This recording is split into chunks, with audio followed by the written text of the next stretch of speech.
쥐가 자주 나기 시작하면 혹시 몸에 뭔가 부족해서 그런 건 아닌가 싶어서 영양제를 찾게 됩니다. 그래서 인터넷이나 유튜브를 막 검색해 보는데 결론은 마그네슘이죠. 하지만은 간혹 띄엄띄엄 눈에 거슬리는 기사들이 한둘 보이실 겁니다. 마그네슘이 별 소용이 없다라고 말이죠. 그런데 가만히 보면은 주로 의학 매체들입니다. 괜히 하는 소리는 아닐 텐데 그래서 마그네슘을 먹어야 하나 말아야 하나 고민이 되실 겁니다. 오늘은 쥐날 때 먹는 마그네슘에 대해서 간단하고 소상하게 정리해서 말씀드리겠습니다. 모르고 드시는 것보다는 알고 드시는 것이 훨씬 더 효과적일 테니까요. 연구 결과들이 있습니다.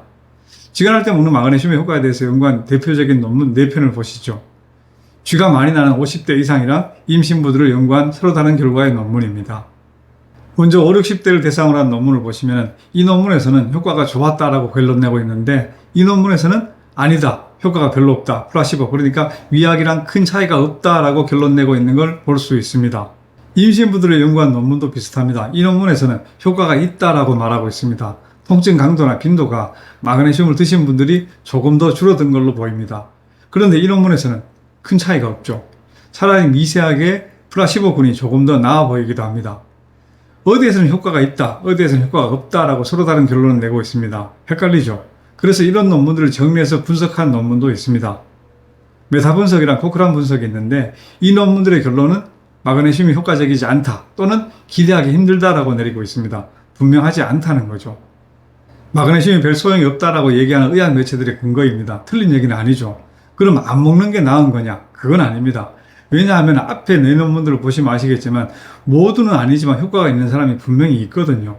그럼 효과가 있는 사람만 먹으면 되네 하는 결론을 얻을 수 있을 겁니다. 그럼 그게 누구냐? 당연히 마그네슘이 부족한 사람일 겁니다. 그런데 문제는 누가 부족한지 알 수 없다는 겁니다. 아니 그게 무슨 말이냐? 피검사하면 수치가 딱 나오는데 뭘 모른다는 거냐? 라고 말씀하실 수도 있는데 그게 그렇게 간단하지 않습니다. 검사를 하면 거의 모든 사람이 다 정상으로 나오니까요. 그게 왜 그러냐 하면은 우리 몸속의 마그네슘은 99%가 뼈나 근육들에 있습니다. 피 속에는 1%밖에 안 됩니다. 그리고 피 속에 있는 마그네슘 양도 우리 몸 스스로가 늘 조절합니다. 남으면 배출하고 모자라면 안 내보내는 식으로 말입니다. 그래서 피검사로는 우리 몸속에 마그네슘이 부족한지 아닌지 정확하게 알 수가 없다는 겁니다. 물론 부족하게 나오는 경우도 있습니다. 하지만 아주 희박한 경우입니다. 피검사에서 부족하게 나올 정도면 그 전에 이미 다른 병이 발견돼서 치료하고 있을 겁니다. 자, 그렇지만은 마그네슘은 피검사와 상관없이 알게 모르게 부족할 수 있습니다. 식사량 자체가 적거나 흡수가 잘 안 되거나 대소변으로 너무 많이 빠져나가거나 여하튼 여러 변수가 있기 때문에 부족할 가능성은 분명히 있습니다. 그래서 쥐가 나면은 우선 마그네슘을 드셔보실 필요는 있다는 겁니다.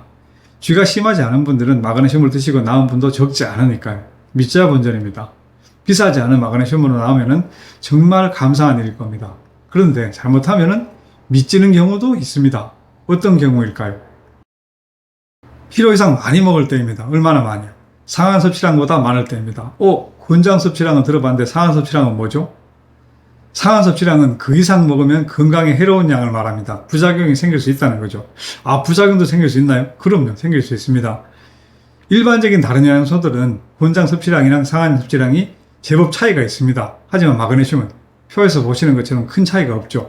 그래서 조심하실 필요가 있다는 겁니다.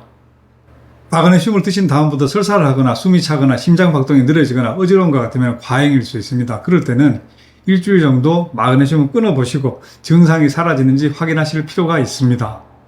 마그네슘은 각 개인에 따라서 민감도가 서로 다르기 때문에 많이 드셔도 괜찮은 분이 있는 반면에 예민한 분들은 조금만 많아도 부작용이 생길 수 있습니다. 두통이 생기는 분도 있습니다. 쥐 잡으려다가 살이 나면 안 되겠죠.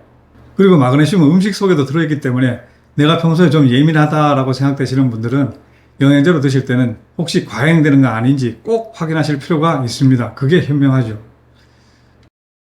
결론적으로 마그네슘은 드시면서 부작용을 확인하시고 부작용이 없는 분이라면 한두 달 정도 드셔보십시오. 그래서 나오면 좋은 일이죠. 낫지 않으시면 마그네슘 부족의 문제가 아니라는 겁니다. 그때는 진료를 보시고 치료를 하셔야 합니다. 치료는 열흘에서 한 달 정도면 되니까요. 오늘 영상은 여기까지입니다. 끝까지 경청해 주셔서 대단히 감사합니다.